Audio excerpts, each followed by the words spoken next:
Mas é que aqui, o que é reduzir imposto para super rico no Brasil? O que isso Olha quer só, dizer na ele prática? está diminuindo gastos. Ele gastava, por exemplo, com a Waste né? Uhum. Uma empresa lá esquisita lá, 50 bilhões de dólares por ano. Que o dinheiro não ia para obras sociais. No meio do caminho, ajudava até o Hamas. Aqui no Brasil está chegando à conclusão onde entrou esse dinheiro.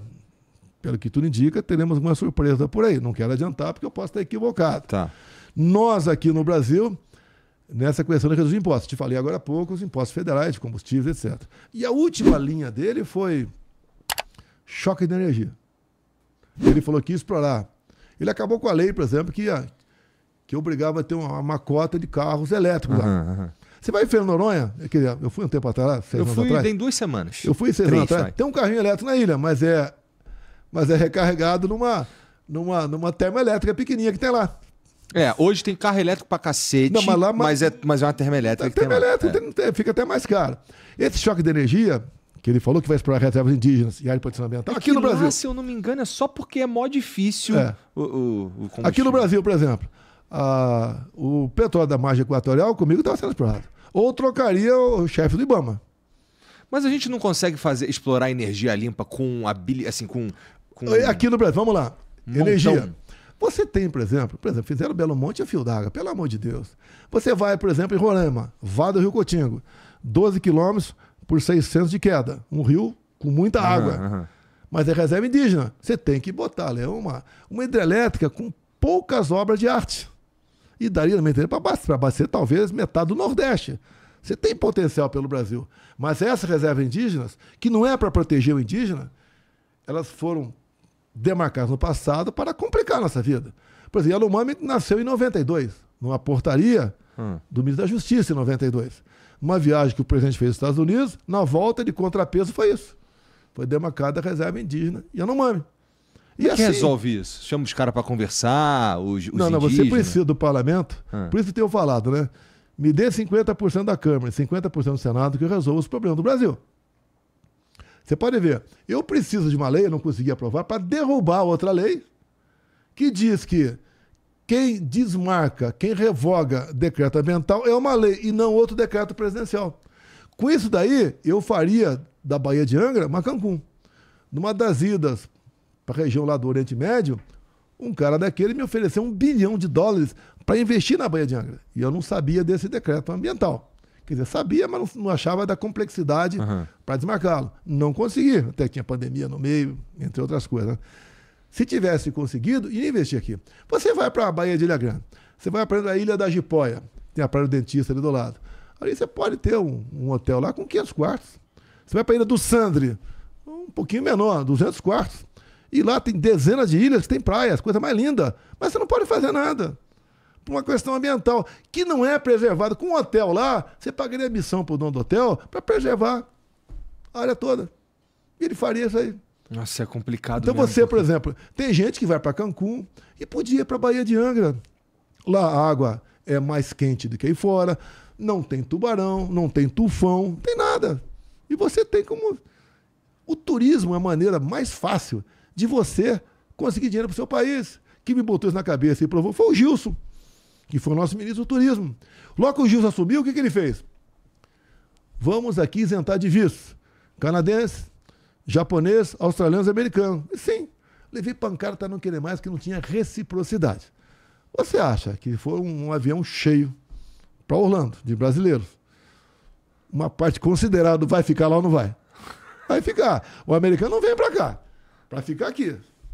Agora, o governo Lula acabou de anunciar que revogou essa isenção de visto para americano.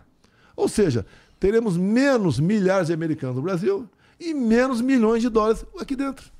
Medida burra. O Lula só acerta quando ele revoga alguma coisa que ele fez. Para lembrar do ovo, já falou do ovo aqui agora, ele falou do grosso lá atrás, vamos falar dos ovos aqui agora, né? Por que esse boom no ovo? Primeiro, teve um repique do preço do dólar que foi lá em cima e voltou. E depois, numa portaria do ministro da Agricultura, dizendo que os ovos tinham que ter carimbado a data de validade. Então, quem tem uma granja pequena, 5, 10 mil galinhas, né, ou menos, ele já começou a projetar o que ele vai ter que gastar, vai ter que contratar mais gente, gastar tinta. E os ovos com data de validade era apenas para o caminhão do ovo e para a feira. Para o supermercado não precisava, ajudando aos grandes produtores. E o ovo é um negócio fantástico no Brasil. Eu falo e passo o pessoal dá uma gugada aí. A gente sabe quantos ovos se produz por segundo no Brasil? 1.700 ovos. Porra! Quando eu estive conversando com o Putin, o início de 22, que eu tinha que ir para lá, estava na iminência da guerra, pessoal, toda hora vai ter, tá certo? Eu negociei com ele fertilizante, em 30 dias os navios chegaram aqui, que se não chega, a produtividade do agro é lá para baixo. Tem que ter. Todo mundo tem que ter. Negociei isso com ele, negociei um pouco de diesel, e ele pediu para mim ovos. A população dele, eu acho, na torno de 140 milhões, um pouquinho mais de habitantes. Pô, se a gente abrisse o mercado, ia faltar aqui dentro, o preço ia explodir. Eu falei, me dá 6 meses. Bem, foi mais porque eclodiu a guerra. E a guerra é uma coisa meio mal contada por aí, como é que começou aquela guerra. Como é que começou aquela guerra? Eu fiquei 3 anos conversando com ele. O problema, o Zelensky era um comediante. Né? Você vê alguns por aí, né? Tem um que dá pancada em mim o tempo todo aí, né? Que é o dono da verdade. DJ, sigla dele, mas deixa pra lá. Tá. E ele fez uma campanha, se você ver os vídeos da campanha dele, ele tá tocando piano, um dos vídeos tá tocando piano, bacana. De repente sobe uma tábua, ele fica de costa, tocando piano. Daí simula alguma coisa, ele fica de frente, cruza o braço e fica tocando piano. É muito engraçado. É muito engraçado. E quando ele assumiu, eu não tinha experiência nenhuma. E daí, alguém buzinou no ouvido dele, muito bacana, né? Ele entrar para a OTAN. Entra para a OTAN, tem um montão de regra.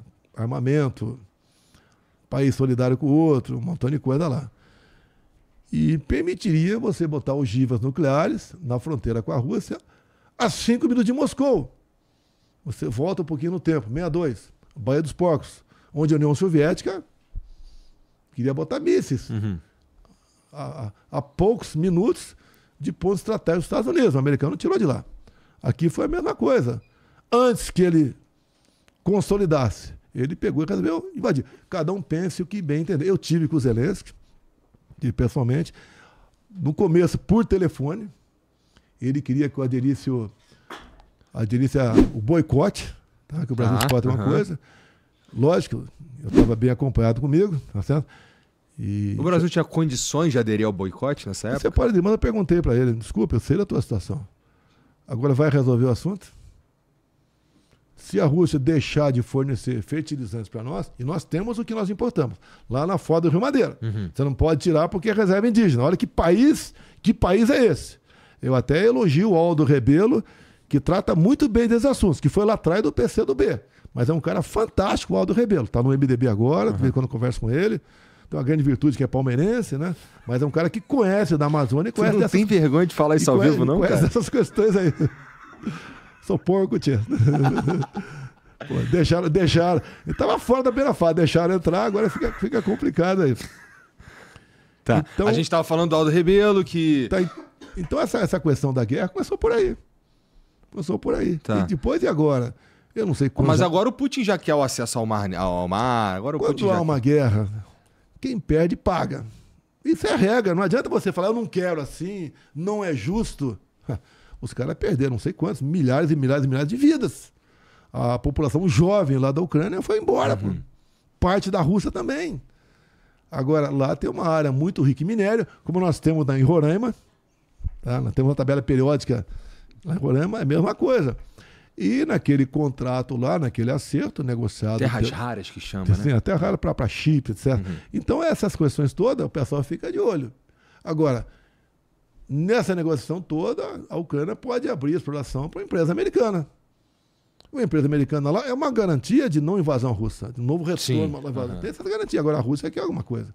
E essa guerra, porque aconteceu também.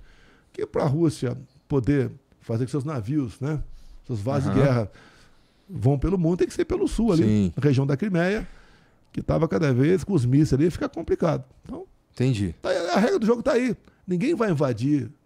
Eu não vou brigar contigo se eu não quero tomar alguma coisa de você.